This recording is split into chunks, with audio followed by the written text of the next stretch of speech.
नमस्कार। मैं संतोष देवगिरी मिर्ज़ापुर से आईपा यानी all India progressive politics association जो बात करता है प्रगतिशील समाज की, प्रगतिशील राजनीति की, प्रगतिशील मंच की। आज हम अपने मंच पर ऐसे ही एक शख्सियत जो प्रबुद्ध समाज से आते हैं, मान्यता प्राप्त पत्रकार हैं, प्रगतिशील किसान हैं, पेशे से आप चिकित्सक भी हैं, समाज सेवा में आपके सर्वोत्तम कार्य गिने जाते हैं। ग्रामीण क्षेत्र की हर एक छोटी बड़ी वस्तु स्थिति से आप अवगत हैं। काफ़ी लंबा समय आपने आदिवासी, दलित, पिछड़े समाज के लोगों के बीच चिकित्सा सेवा के रूप में प्रदान किया है। पिछले 3 दशक से ज़्यादा समय से आप पत्रकारिता के क्षेत्र में सक्रिय हैं। आपके परिवार से पत्रकारिता का गहरा नाता रहा है। समाज सेवा से लेकर कई क्षेत्रों में आपका बेहतर योगदान गिना जाता है। पशुपालन के क्षेत्र से जुड़कर आप दुग्ध क्रांति को गति देने में जुटे हुए हैं। आज हम उनसे रूबरू होते हैं आईपा के इस मंच पर। आइए मिलाते हैं। जी, आपका परिचय। धन्यवाद आईपा, आपको बहुत बहुत धन्यवाद।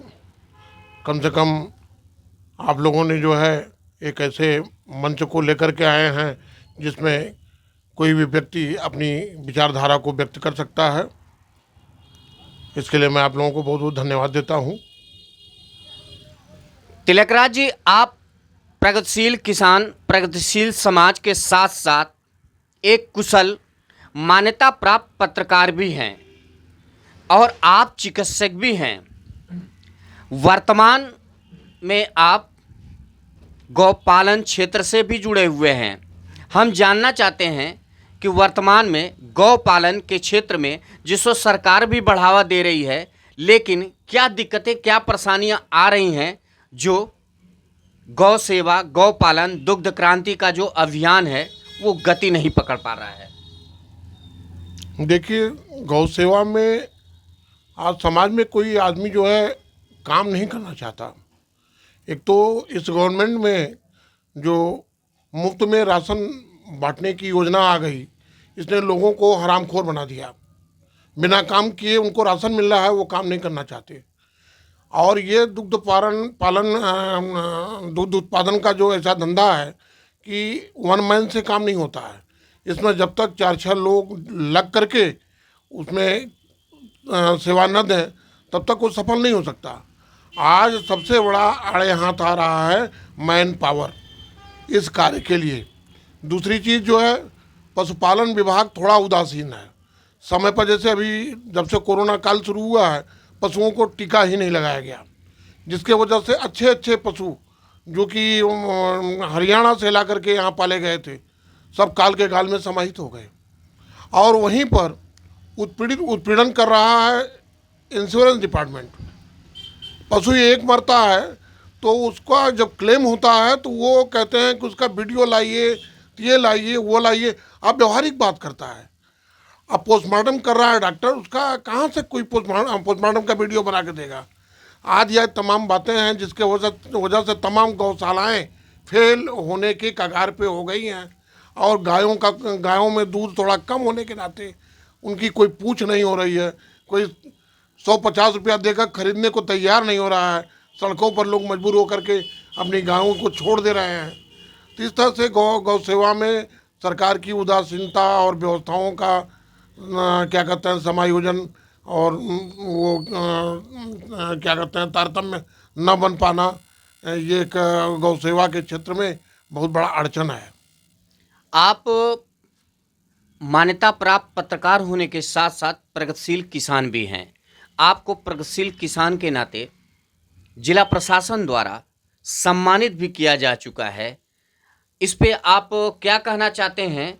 हरित क्रांति, दुग्ध क्रांति का जो अभियान है, इसे कैसे सार्थक और कैसे विस्तार दिया जा सकता है? देखिए,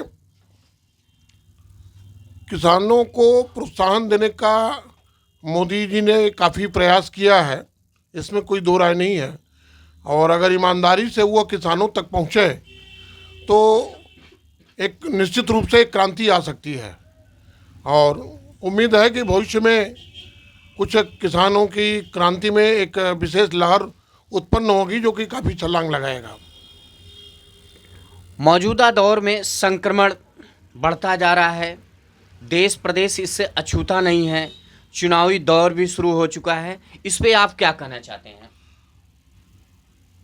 अब कोरोना काल का ये तीसरा लहर जो है चल रहा है, इसको लोग बहुत हल्के से ले रहे हैं, जबकि सत्यता ये है कि दिन पर दिन कोरोना के आगोश में लोग लपटते चले जा रहे हैं।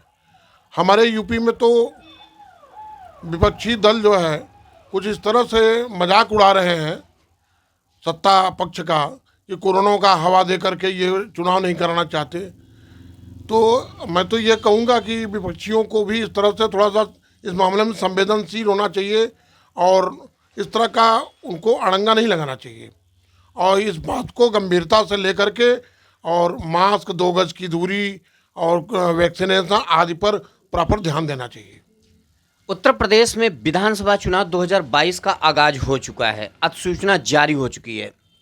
विभिन्न दल चुनावी मैदान में ताल ठोकने के लिए उतावले दिखलाई दे रहे हैं। अक्सर स्थानीय स्तर पर स्थानीय समस्याओं, स्थानीय सरोकार से जुड़े हुए मुद्दों की बात तो होती है, लेकिन जैसे ही चुनाव सन्निकट होता है यह मुद्दे गायब हो जाते हैं। आखिरकार क्यों, कैसे और इसके जिम्मेदार किसे कहा जा सकता है? ये तो देखिए राजनीति की लॉलीपॉप है। जब चुनाव आता है तो लॉलीपॉप पकड़ा देते हैं और जब वो कुछ दिन जो है भावनाओं में उसको जनता चूसती है, जब चुनाव खत्म हो जाता है, सरकार बन जाता है, तो नौकरशाह और नेता राजनीति के शाही लोग जो इस पर क्या कहते हैं ऐश करते हैं, जनता मूर्ख बन करके पलट जाती है। तो इस पर क्या कहा जाए, ये तो ये देश का दुर्भाग्य ही है।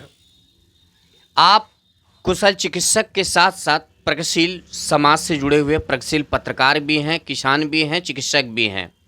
ऐसे में मौजूदा दौर में जो संक्रमण का दौर है, राजनीति का दौर चल रहा है, इसमें आज आप आईपा के मंच के जरिए आईपा के लोगों, देश के लोगों को क्या संदेश देना चाहते हैं? देखिए, इसमें तो मुझे क्या कहना है, ये सर्वविदित है और प्रचार प्रसार भी हो रहा है। कोरोना सिर्फ एक प्रिवेंटिव है, उसका एक प्रिकॉशन है। आप 2 गज की दूरी मेंटेन करेंगे, मास्क लगाएंगे, हैंड सैनिटाइज करेंगे तो काफ़ी हद तक कोरोना आपको नहीं टच कर पाएगा। और अगर आप इसकी अवहेलना करेंगे तो आप कहीं न कहीं शिकार हो जाएंगे। आज यही कारण है कि हमारे मिर्ज़ापुर जनपद में ही सांसद अनुप्रिया पटेल, उनके हस्बैंड विनीत नाम है, क्या नाम है उनका, उनके हस्बैंड और ये हमारे एमएलए रत्नाकर जी वगैरह सभी कोरोना से पॉजिटिव हो गए हैं। क्यों? इसलिए कि वो भीड़ में इन सब चीज़ों का अनुपालन न करते हुए भीड़ में घूम रहे हैं, कहीं न कहीं से उनको मिल गया कोरोना। तो कोरोना तो एक बीमारी है और वायरस है, ये जो है प्रिवेंशन से ही रोका जा सकता है। न इसमें कोई लॉकडाउन काम करेगा, न इसमें कोई विद्यालय बंद काम करेगा सिर्फ प्रिवेंशन। और prevention is better than treatment, और ट्रीटमेंट तो इसका बहुत ही हताशापूर्ण रहा है अभी तक जो देखने में आया है। इस साल तो फिलहाल बहुत गनीमत है, बहुत कम लोग मर रहे हैं। पहले दूसरे लहर में तो तमाम लोग जो बिछुड़ गए हमसे, सिर्फ एक भाई के वजह से इलाज नहीं हो पाया लोगों का। अब तो सरकार भी काफ़ी जागृत होकर के तमाम सारी व्यवस्थाएं दे दी हैं, ऑक्सीजन वगैरह का पर्याप्त व्यवस्था हो गया है। तो मैं समझता हूँ कि कोरोना से देश जीतेगा, इसमें कोई दो राय नहीं, लेकिन हम प्रिवेंटिव रहेंगे तभी।